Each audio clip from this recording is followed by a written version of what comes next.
www.jamiamadiniyajadid.org.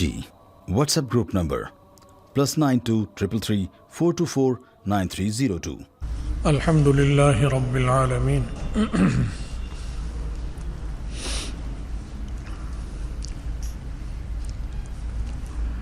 والصلاة والسلام على خیر خلقہ سیدنا و مولانا محمد وآلہ واصحابہ اجمعین،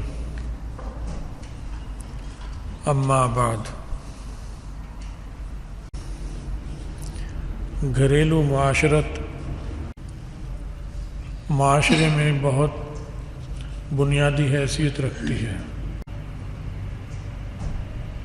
کیونکہ باہر کی معاشرت اور گھر کی معاشرت میں بڑا قوی ربط اور ضبط ہے۔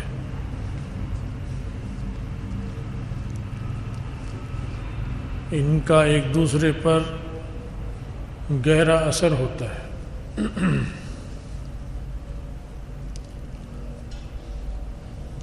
اس لیے اگر ان میں سے کسی ایک میں خرابی آ جائے گی تو دوسری معاشرت بھی متاثر ہو جاتی ہے۔ اگر گھریلو معاشرت خراب ہوگی تو اس کا اثر باہر کی معاشرت پر بھی پڑتا ہے، گھر سے باہر کی معاشرت۔ اور اگر گھر سے باہر کی معاشرت خراب ہو جائے تو اس کے اثرات گھر کے اندر تک جاتے ہیں اور گھر کے اندر کی معاشرت بھی متاثر ہو جاتی ہے۔ اسی لیے گھر کے اندر کی زندگی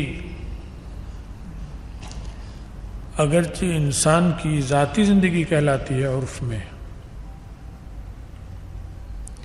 لیکن اس میں وہ آزاد ہو، مطلق،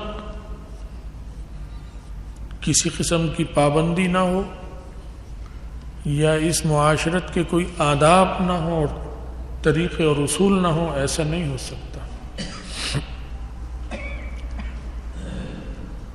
یہ وہ لوگ کہتے ہیں کہ یہ پرائیویسی ہے، یہ گھر کے اندر کے معاملات ہیں، جو انسان کو جانور سمجھتے ہیں۔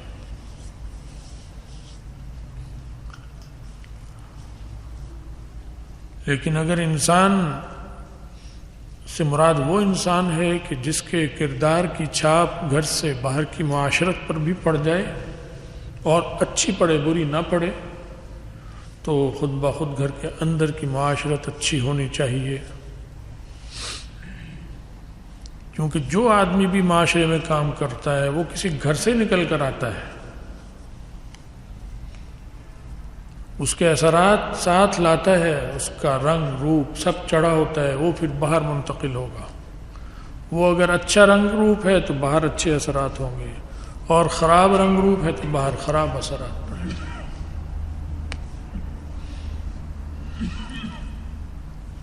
تو گھریلو معاشرت جو ہے، یہ رسول اللہ صلی اللہ علیہ وسلم نے ایسے ضابطے بنا کر ترتیب دی ہے جس سے گھریلو معاشرت خوشگوار ہو جائے، حسین ہو جائے، پرسکون بن جائے اور باوقار بن جائے۔ اس میں ضروری ہے کہ جب مرد کو کوئی حیثیت حاصل ہے تو عورت کو بھی حیثیت ہونی چاہیے۔ اگر اس معاشرت میں گھر کے اندر مرد کو سکون اور راحت اور سہولتیں دی گئی ہیں اور حقوق دیے گئے ہیں تو عورت کو بھی ملنے چاہیے سہولتیں، سکون، وہی حقوق اور مراعات، ورنہ پرسکون نہیں ہوگا معاشرہ۔ اب وہ عورت گھر کے اندر جو عورت ہے، وہ چاہے بیٹی کی شکل میں ہے، چاہے ماں کی شکل میں ہے، چاہے بہن کی شکل میں ہے، یا بیوی کی شکل میں، اس کو بھی حقوق اور مراعات اسلام نے دی، اور مردوں کو پابند کیا کہ یہ دینی ہے تم نے۔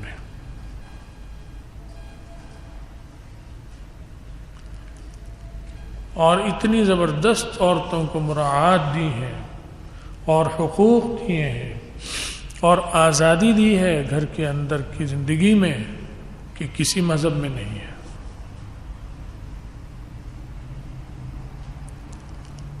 سوچیں گے کہ عیسائی دے رہے ہیں. عیسائی تو جانور ہیں، کیونکہ نبیوں کی تعلیم تو محفوظ ہی نہیں ہے ان کے پاس. انہوں نے جو حقوق دے رکھے ہیں یا جسے وہ حق کہتے ہیں اس کا کوئی دینی ثبوت ہی نہیں ہے ان کے پاس.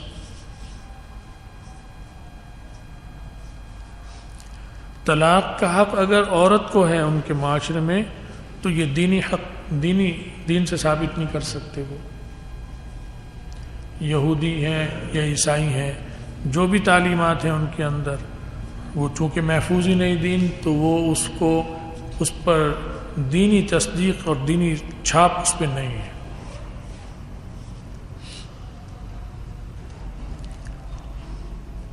رسول اللہ صلی اللہ علیہ وسلم نے جو گھر کے اندر کیا اور جو گھر کے باہر کیا وہ سارا آج تک محفوظ ہے، کیونکہ وہ قانون بن گیا، وہ ضابطہ بن گیا. اور پہلے انبیاء جو تھے وہ کچھ عرصے کے لیے آتے، اس کے بعد اور نبی، پھر اور نبی، اور یہ نبی چونکہ آخری ہیں اور اس کے بعد نہیں آئیں گے تو ضروری تھا کہ ان کی تعلیمات محفوظ ہو جائیں، کیونکہ اب نبی تو آئے گا نہیں. تو اگر یہ غیر محفوظ ہو گئیں، ضائع ہو گئیں تو پھر ختم، جہالت ہی چلے گی. لہذا انہیں قانون بنایا گیا، انہیں محفوظ کیا گیا، اور وہ آج تک محفوظ ہیں اور آج تک بھی عمل کرنے والے ان قوانین پر عمل کرتے ہیں اور اس سے فائدہ اٹھاتے ہیں. رسول اللہ صلی اللہ علیہ وسلم کا حدیث شریف میں ایک واقعہ آتا ہے، بخاری شریف میں، کہ جب آپ نے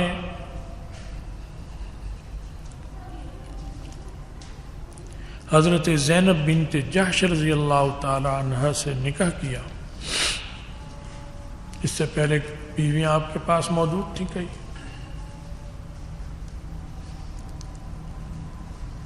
تو جب ان سے نکاح کیا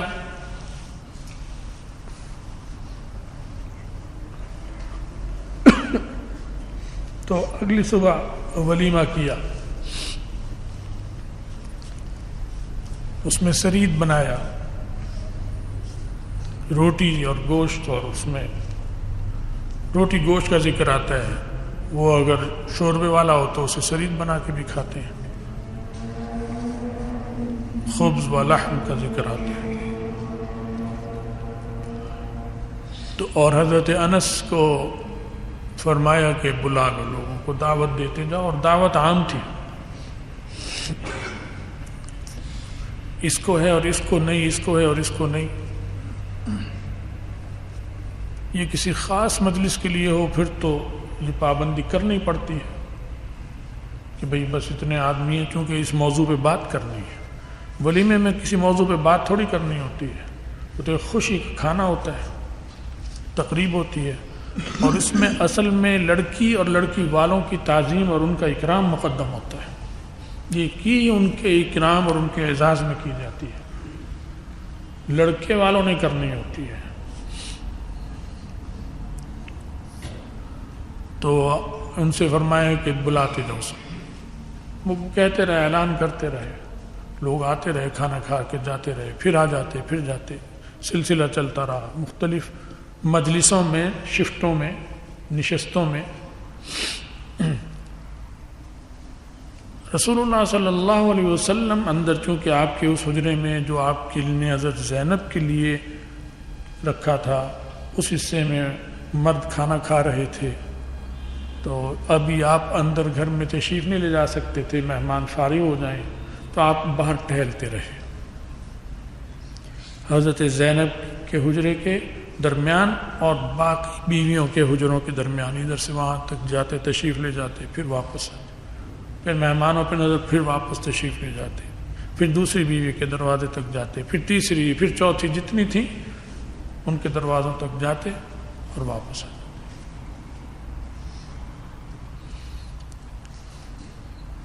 تاکہ یہ وقت گزرتا رہے، مہمان بھی اتنے فارغ ہو جائیں گے۔ تفصیل ہے قصے کی، مختصر بتاؤں گا آپ کو۔ تو جب آپ گئے پہلے چکر میں حضرت عائشہ رضی اللہ تعالی عنہ کے دروازے کے قریب، تو آپ نے فرمایا السلام علیکم ورحمۃ اللہ اہل البیت، یہ جملہ ارشاد فرمایا۔ دروازے پہ جا کے سلام کیا سب سے پہلے، سلام، تم پر سلام ہو اور تم پر رحمت ہو اللہ کی۔ اہل البیت، گھر والوں، میرے گھر والوں، میری اہلیہ، گھر والی اردو میں کہیں گے، اور بیوی کو اہل بیت کہا۔ جیسے آپ کی اولاد اہل بیت ہے، سب انہیں مانتے ہیں، اکرام اور توقیر کرتے ہیں، حضرت فاطمہ کی بھی، آنے والے جتنے بھی سید ہیں اہل بیت ہیں، تو بیوی بھی اہل بیت ہے۔ اس میں حدیث میں لفظ آ رہے ہیں، خود رسول اللہ صلی اللہ علیہ وسلم فرما رہے ہیں اہل البیت۔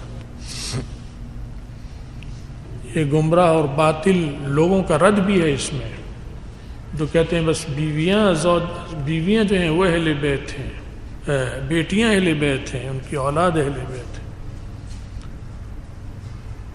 یہ کیسے ہو سکتا ہے کہ ماں تو اہل بیت نہ ہو اور ماں سے جنم لینے والی بیٹی اہل بیت ہو؟ یہ کوئی سمجھ میں آنے والی بات ہے؟ نبی علیہ السلام کی جو بیٹیاں ہیں اہل بیت، وہ کسی نے جنم دیا ہے نا ان کو، جس نے جنم دیا وہ نبی علیہ السلام کی بیوی ہے۔ تو جب وہ گھر والی ہے تو پہلے تو یہ گھر والی بنی، تب تو وہ گھر والی آئی دنیا میں، بچے تو بعد میں آتے ہیں۔ تو یہ واضح اہل البیت فرمایا السلام علیکم اہل البیت، السلام علیکم ورحمۃ اللہ اہل البیت، او کما قال علیہ السلام۔ حضرت عائشہ نے سنی آواز، دروازے پر فوراً کہنے لگی وعلیک السلام ورحمۃ اللہ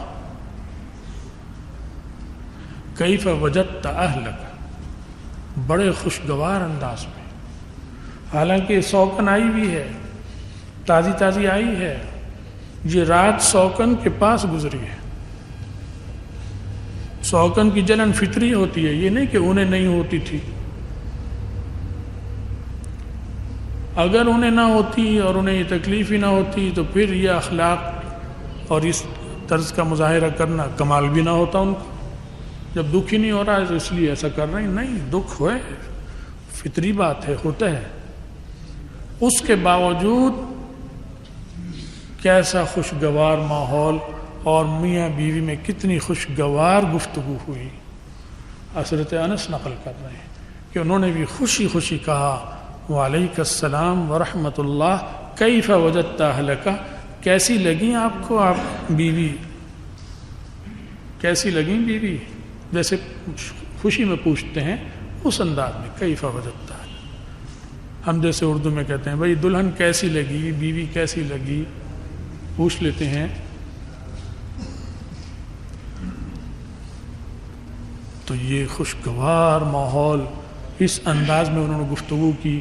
اس سے پتہ چل رہا ہے کہ گھریلو ماحول کس قدر خوشگوار رسول اللہ صلی اللہ علیہ وسلم نے بنا رکھا تھا، کہ بیوی جانتی تھی کہ دوسری بیوی آئے گی تو میرے حقوق غصب نہیں ہوں گے۔ رسول اللہ صلی اللہ علیہ وسلم اس کے حقوق اور میرے حقوق میں کسی قسم کا فرق نہیں کریں گے۔ تو یہ گھر کے اندر کی زندگی، گھر کے اندر کی معاشرت کا نقشہ اس میں آ گیا اس حدیث شریف میں۔ یہ گفتگو کر کر آپ واپس ہوئے، پھر مہمان حضرت زینب کے حجرے تک آئے، ابھی مہمان تھے، پھر گئے اس سے دوسری اہلیہ کے دروازے پر، وہاں بھی یہی کلمات آپ نے فرمائے السلام علیکم ورحمۃ اللہ اہل البیت، سب کو اہل بیت، حضرت حفصہ اہل بیت، ام سلمہ اہل بیت، سب کو اہل بیت فرما رہے ہیں۔ اور ہر ایک نے، حضرت انس فرماتے ہیں کہ ہر ایک نے جواب میں وہی بات کی، ویسی ہی بات کی جیسی حضرت عائشہ نے کی. سب نے یہی کہا کیسی لگیں آپ کو، کیسی لگیں آپ کو نئی دلہن نئی بیوی، جیسے اردو میں ہم بولتے ہیں. ایسے خوشگوار ماحول میں انہوں نے رسول اللہ صلی اللہ علیہ وسلم سے یہ بات کی اور یہ بھی فرمایا بارک اللہ لکا، اللہ آپ کو برکت دے. حدیث میں آتا ہے، دوسری حدیث میں یسلم علیہن ویدعو لہن، نبی علیہ السلام دروازوں پر آئے ان کے ہر ایک کو سلام کیا، ہر ایک کو دعا بھی دی.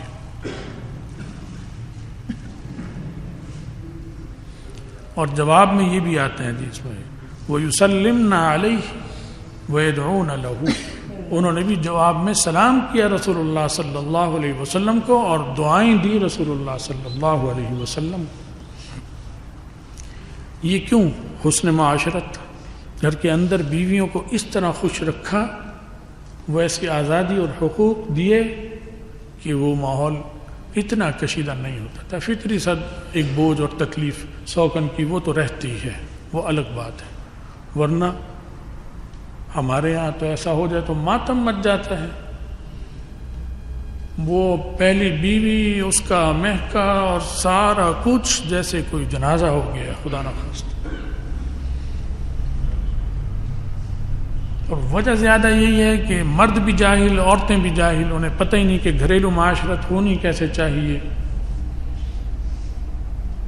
اگر یہ تعلیمات ہوں تو پھر یہ ماتم بھی نہ ہو.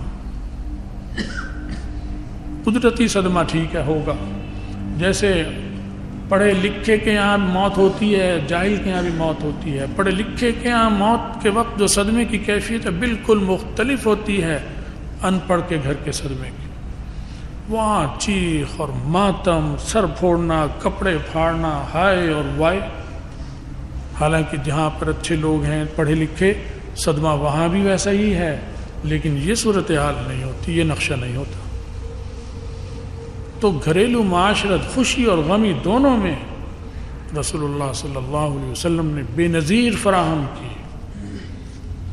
علم نہیں ہے اور سیکھتے ہی نہیں ہیں، جاہل رہنا پسند کرتے ہیں. بس میٹرک کر لیں گے، F A B A science بن، لیکن علم نہیں سیکھیں گے، جاہل رہیں گے.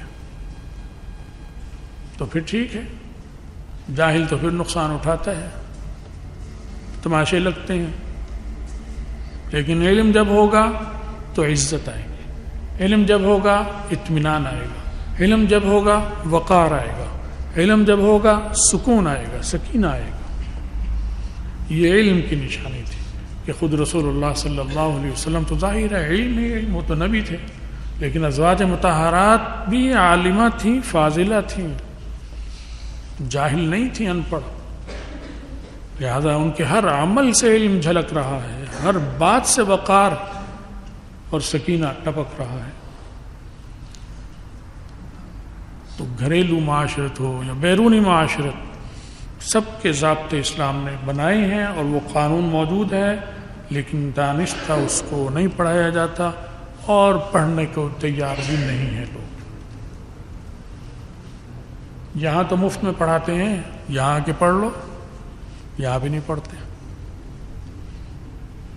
تو بہرحال اللہ تعالیٰ توفیق عطا فرمائے کہ ہم اپنے دین کے علم سے واقف ہوں اور جہالت کے اندھیرے سے نکلیں اور رسول اللہ صلی اللہ علیہ وسلم کی تعلیمات پر عمل کریں تاکہ اس کی ظاہری باطنی برکات نصیب ہوں. اللہ ہم سب کو ایمان پہ خاتمہ عطا فرمائے اور آخرت میں رسول اللہ صلی اللہ علیہ وسلم کی شفاعت اور ان کا ساتھ نصیب فرمائے. وآخر دعوانا ان الحمد للہ رب العالمین.